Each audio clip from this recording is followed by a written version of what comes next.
Hello everyone, I am 26 years old. Kyle, 34, and I are getting married shortly and expecting our first child. We've been together for 7 months and the kid was a surprise to both of us.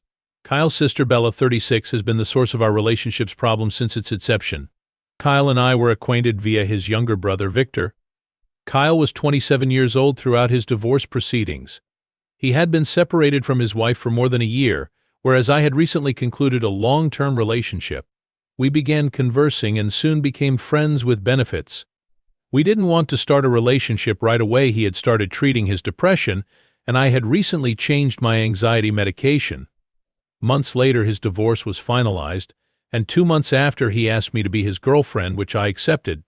1 month into our relationship, he organized a family dinner because I knew his brother. At the event, I met Bella, who began tormenting me in every way imaginable, including my accent, clothes, and hair, attempting to make me appear foolish in a passive-aggressive manner. Kyle, his brother, and mother all defended me, but Bella became irritated and departed early. Kyle and I haven't spoken to Bella much since then. She is still close friends with Kyle's ex-wife, and being a control freak, she believes Kyle should not have divorced his ex. This struck me as quite weird. For months, she said I was Kyle's AP and the reason for his divorce. She informed everyone in our social circle, and it ultimately reached us, which is crazy. Kyle broke up with his ex owing to personal concerns. There was no infidelity. We didn't know each other when he began the divorce proceedings, and I was still with my ex. This myth continued for almost 4 months, despite our protestations. She even disseminated the rumor among their extended relatives. It spread far enough to reach my grandparents. Kyle's mother, a woman of perfect character, was forced to dispute her daughter's lies. Following this, we resolved to cut her off totally, avoiding areas where she may be. Despite this, she continues to lie about me, stating that I cheated on my ex, he cheated on me, that I encouraged Kyle to fully cut off his ex, that I never commented on his connection with his ex, and that I wanted to be with Victor, his long-term girlfriend and closest friend. She labels me promiscuous and claims I'm simply wanting Kyle's family money since we have comparable financial conditions. The worst thing she said about me was that if my mother abandoned me, no guy would either. My mother has both schizophrenia and borderline personality disorder. My father divorced her when she stopped treating me and attempted to murder me, and she eventually abandoned me. I am pregnant, and we just found out. I'm not quite 12 weeks along, but Kyle informed his brother and best buddy. His best buddy told his wife, who immediately informed Bella. Bella usually arranges gatherings, and during the previous one, she made sure her pals informed Kyle's ex.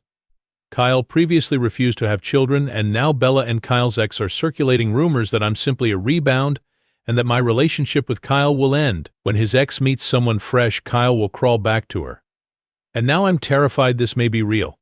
I cannot handle it any longer. I am fatigued. Kyle and I seldom talk to his family, but she doesn't stop. She wants me to disappear and Kyle to abandon me. All I want for my baby is to grow up in a healthy atmosphere. I don't want a shattered household like the one I had, but this selfish lady won't let me try. I am not a house-wrecking monster. I simply fell in love with someone who loves me back. So how will I cope with this? What will I do? I don't want to make more difficulty, and I don't want to be who she claims I am.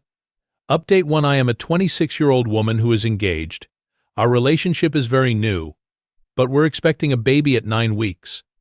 I had to adjust my GAD medications due to the pregnancy, per the doctor's suggestion, and my crazy sil has been making my life terrible. After a story about my height, everyone is calling me a rebounder. I'm starting to believe it. I've never been the other woman, but I met my future husband in person after his divorce, and we became involved. Even still, it feels like I damaged his 12-year marriage, as if I were a home wrecker who destroyed everything. His ex is attractive, sophisticated, knows everything, and is a top performer in her area. How can I avoid feeling insecure? I'm not sure how I didn't feel insecure before. He has a job, he is financially secure, and he has everything under control, whereas I am disorganized.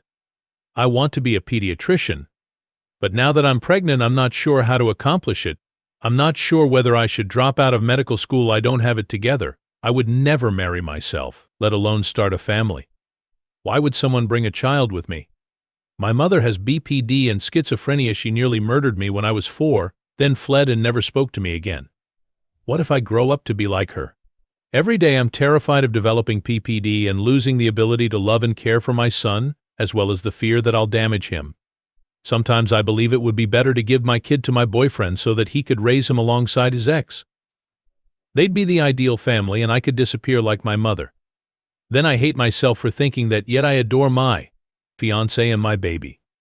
I despise myself for being unable to tell my fiancé this. I'm afraid of being a rebound and him discovering it, and then deciding he no longer wants me or the kid, or worse, taking my baby and returning to his ex. I hadn't felt this way before. I've always been apprehensive. However, I have never been this insecure. I'm not sure what's happening to me. Additional information including why her fiancé divorced. It's tough because it mostly concerns my fiancé's mental health. He informed me that he married her because it was the correct thing to do, not because he loved her. They had known each other forever and married at an early age. It took him a long time to recognize this since he was suffering from depression and assumed that a lack of emotion was a normal part of the process. During his treatment, he realized he did not love his ex, that he was only going through the motions to match his father's expectations. He had a very harsh connection with his father. He believed that requesting a divorce would be fair to both him and his ex. Regarding the timing of her connection with her fiancé, we've been formally together for 8 months and a year in total. We discussed marriage when we first started living together, but it was just planned for a year. I found out about the pregnancy while taking some tests, and he proposed because it was already in our plans, but the pregnancy was not. He was married for 12 years, but I believe he was with his ex for almost 16 years. Hello everyone, this is Update 2. I commented here long ago and it made me rethink some previous instances. Now I need help with my present circumstance. I don't get along well with my sister. She is best friends with my fiancé's ex and is upset that I am wrecking her best friend's life. My fiancé never cheated or flirted when he was with his ex. It came to the point that I needed to hire a lawyer to get her to stop bothering and verbally assaulting me. She remained silent for some time after receiving the cease and desist letter. She gave me a box last weekend with presents like beverages, food, and cosmetics, as well as an offer to be one of her bridesmaids. She sent a lengthy letter asking if I would take this accolade as an atonement for everything she had done. The thing is, I'm considering accepting to see if we can cohabit without fighting. On Saturday night, I gave the invitation to my fiancé and stated I was thinking about it, resulting in a heated dispute. My boyfriend bears a grudge against his sister and refuses to speak to her ever again. But I want our baby to grow up in a large and happy family, even if it means making some compromises. He said he was not invited to be a groomsman and believes it is simply an excuse for Sil to call me a bitch. Kyle eventually told me that he was weary of my innocence since it usually ended up harming us because I assumed the best of people. I went to my stepmother's after the argument and had no idea what to do. I returned home Sunday night after receiving advice from my father and stepmother. I tried to ignore it and move on, but the very fact that she sent something sparked a major dispute between my boyfriend and myself. I want to settle this in the best possible way. I'm beginning my second trimester and everything feels more difficult and tiresome. Kyle and I have both been fatigued recently and my pregnancy has not been easy. We are working longer hours to cope with the stresses of parenthood and marriage. I don't want our differing approaches to cause difficulties between us. I truly want to create a situation where my baby can see their grandmother happily, even if my Sil is there, but my fiancé is willing to cut off his mother if needed. So how do I address the situation? Edit. Some individuals here have called me poisonous and advised my fiancé to leave me. I realize I made a mistake, but I still love him wholeheartedly. I'll apologize as soon as he comes home. We'd never argued like this before, and I hadn't realized I'd done something so wrong. I never intended to harm him or prioritize anybody else above him. I simply felt I could make things work because I never had a conventional family, and I feel that by being with him I wrecked his relationship with his family. Sorry to everyone who is repulsed by me. If he wants to split up, I will leave without complaint. I have a tightness in my chest and feel ill to my stomach because I worry I've injured someone I love. Additional information on the family from Oop. We always eat dinner with his younger brother and girlfriend because I've known them for a long time. But his mother refuses to come unless my Sil is invited, so she never turns up. She paid me a visit once to see how I was doing with the baby. Despite this, he appears melancholy when he discusses it because they have had this practice for many years. He never claimed I was the problem, but it seems like everything changed when I got along. As if he were with another lady, it wouldn't be like this. You should not accept elemental aid. If you obtained a cease and desist order against this person, You must maintain no communication with them. People like these just do not change. This is an absolute trap, and you would be a complete moron to fall for it.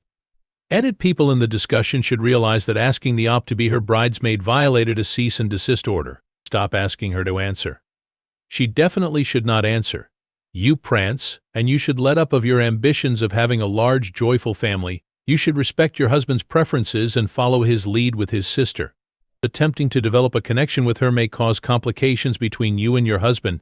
She is poisonous and cannot be trusted. Move on. Sometimes family is the folks who are always there for us, rather than those who are related by blood. Oop remarks after reading others' responses. Reading the comments made me realize how oblivious I'd been to everything. My Sill's apology was all I hoped for, as it would get me accepted into the family and make things better. I never wanted to disrespect my fiancé or his family's limits. He misses family gatherings on weekends with his mother, brother, sister, and in-laws, and I feel like I've wrecked everything and just want to mend it. I adore him and simply want a positive pregnant experience. Yeah, I'm worried I had to modify my medications for the pregnancy, and that, along with hormones, has made things strange. I plan to discuss the apologetic letter with my fiancé and most likely my lawyer to determine what can be done. I don't want to cope with any more harassment. I went to my parents' house since there had been a lot of terrible things spoken, and I wanted distance, as did he. Hello everyone, this is Update 3. Great news, I'm going to be a mother to a newborn boy. I favor the names Lestat and Beau, while my fiancé prefers Theodore and Gustav. I have to admit that I am also extremely into Theodore. I'd want to thank you all and explain a few points. Thank you for your advice. Some of it hurt when I initially posted, but everything was beneficial in some manner. First and foremost, I'm not a pampered, immature girl imposing my will on my fiancé. His sister has always had issues with me, but not with him. So I assumed that was something I had to address, but as you all pointed out, she's his sister and they have to deal with it whether they want to. And yes, I am an incredibly nervous person who has been in treatment for several years.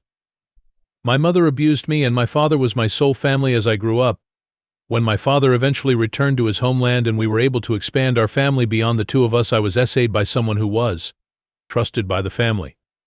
I've been working on this for a long time, but many people may not realize how much it has influenced my pregnancy and recent decisions.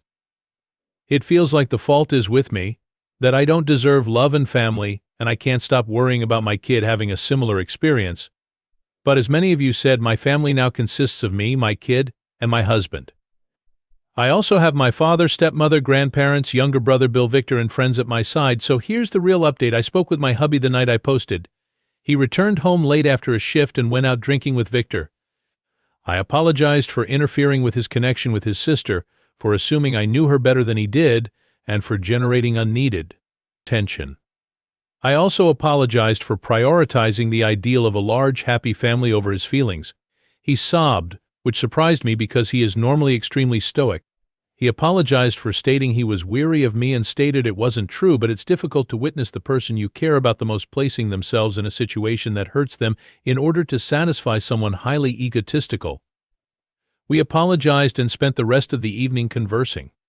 I asked if he needed a break from me because many of you suggested he leave me, and he stated it had never entered his mind, which was a big relief.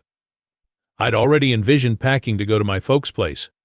We chose to gently refuse the request, but my fiancé took the day off to deal with the problem with his family.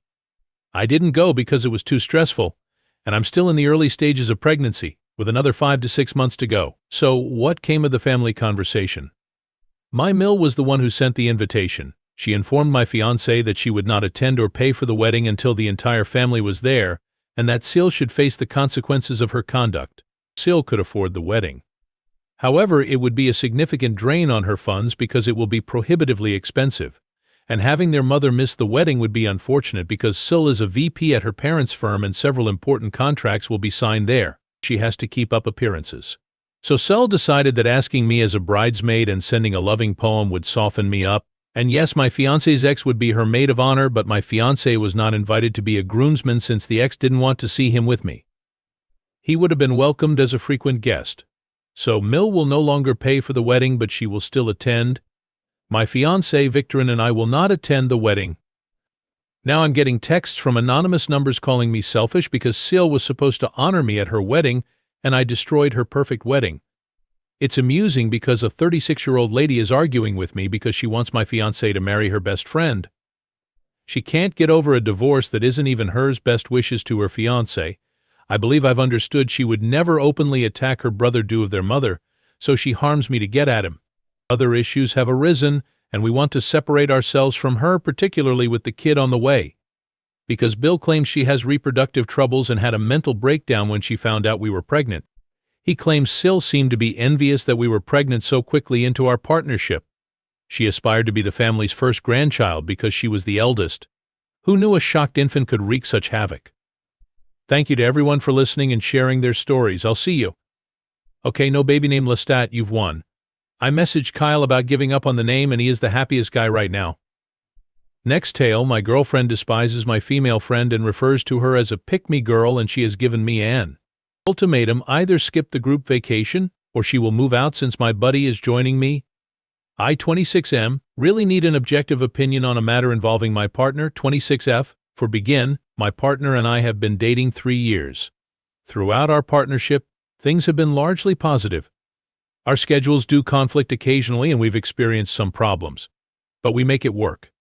My excellent friend, 28F, is currently the source of a major disagreement between us. To be clear, I'll refer to this acquaintance as Violet. To provide some perspective, Violet and I are part of a small buddy circle. There are 2 more persons in the group. We met at a film festival around 2 years ago now. We were all waiting in line to enter the theater. The wait was lengthy and we all naturally started up a chat and got along well. We maintained in touch later. Everyone in the group travels considerable distances, so we don't get to get out in person very often, but we speak every day and have weekly group gaming sessions and anime movie marathons. Violet lives the closest to me in the next town over, so we spend the most time together in person outside of the group's internet gatherings. I'd like to highlight that I asked my girlfriend to both virtual and in-person events, and she declined every time. I attempt to include her, but she refuses to participate, owing to her lack of concern for our interests. She finds anime, comics, and video games infantile. We typically watch old movies and restored films, but she doesn't like them either. This distance between us existed before I met this circle of pals. It's unlikely that she'll participate in these activities to spend time together. Like I grew up with game evenings. I'm not even talking about video games specifically. I'm talking about board and card games, but she's not interested. She either turns it off and leaves to do her own thing.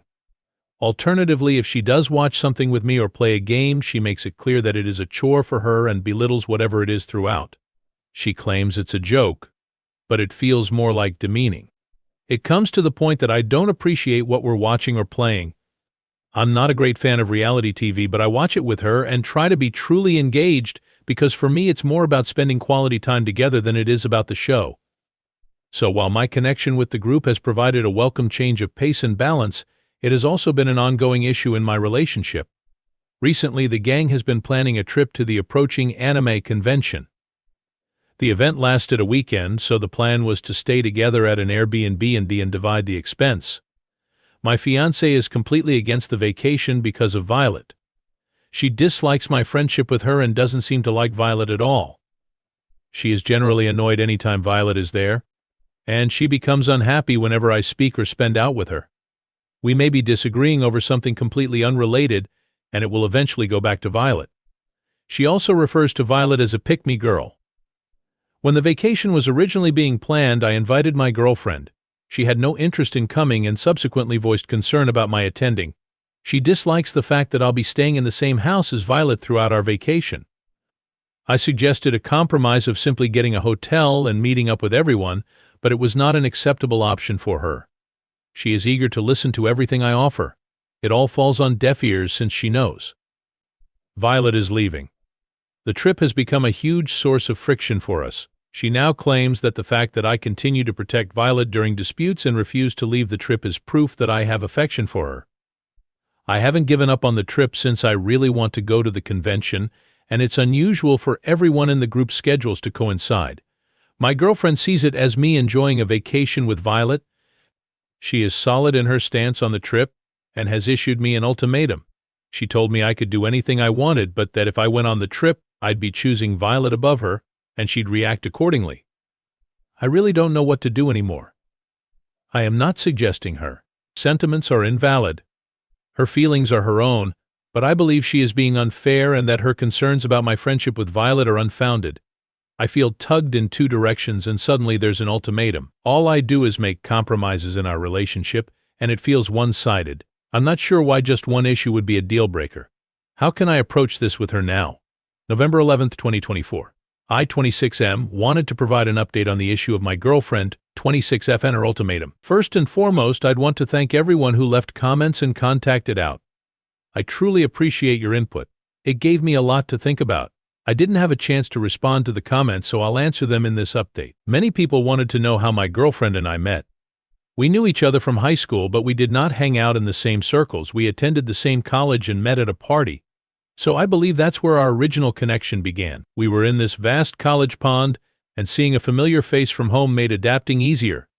We didn't begin dating until later, however. Things felt more like mutual respect back then. It was almost as if everything changed instantly once we met utter intolerance. I was also questioned why she thought my buddy Violet, 28F, was a pick-me girl. I honestly do not know. The definition is I know it doesn't fit Violet. Emo, when I ask my girlfriend, she simply answers that a woman knows another woman. She will not elaborate. She never pinpointed specifics. To be honest, my girlfriend used to be a bit of a cruel girl in high school. We addressed it before we started dating, and she appeared to figure it out in college, but now it seems like that part comes out whenever I talk about Violet or my interests. With relation to the ultimatum, I went back and forth about what I should do and what I desired for myself and my relationship. I chose to still participate in the group vacation. I agree that compromise is necessary in a relationship, but this ultimatum isn't. It is an attempt to bulldoze in order to gain control rather than working together. I had to question myself, what would happen if I agreed to this ultimatum? What is stopping her from issuing further ultimatums against my interests or whenever she sees fit? I was still willing to try again, so I told my girlfriend about my plans to travel on the vacation. I informed her that I understood her concerns and that she was important to me, but I believed that this ultimatum was unhealthy for everyone concerned. I encouraged her to join us on the trip, with her staying with us at the Airbnb or with me at a hotel, because I believed the vacation would be beneficial to both of us. That was a no-go. There was no compromise she was ready to accept. She remained strong on the ultimatum, claiming that she had stated her stance clearly and that if I continued to go on the trip, there was nothing further to talk. She kept saying that she hoped picking Violet was worthwhile. I informed her that it had nothing to do with Violet and that she was the one organizing a full group vacation around Violet. The discussion was not fruitful. I requested her to kindly evaluate the matter. She claimed there was nothing to reconsider and that the decision was entirely up to me. I asked if we could chat again after the convention to see how we were doing, and she said, "The only conversation I'll be having is with the walls because she won't be in our place when I return." Since then, she has seldom spoken to me, and my texts have been marked as read. So I assume I'm getting the unofficial quiet treatment. I don't see why things have to be this way. We should be able to converse. I no longer feel equally supported, seen, or valued in our relationship. It's a disaster, but a lot of the comments I've received on here throughout the recent fight has served as a wake-up call, and something has to happen. I believe the trip would be beneficial, and I want to continue going. To be honest, I don't think it will benefit me to not go. Thank you all again.